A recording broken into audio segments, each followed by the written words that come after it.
مشاهدينا الكرام، سلام الله عليكم ورحمته وبركاته. بث مباشر مباراة نادي الرياض ضد الفتح اليوم في الدوري السعودي، وستقام المباراة على ملعب الملك فهد، والتي ستنطلق في تمام الساعة 9 من مساء اليوم الخميس بتوقيت مكة المكرمة واليمن والعراق وسوريا،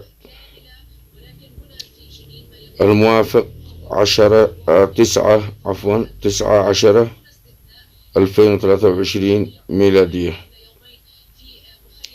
أتمنى منكم الدعم بلايك واشتراك بالقناة، كوني أرسل من تصميمي أنا ومبتدئ.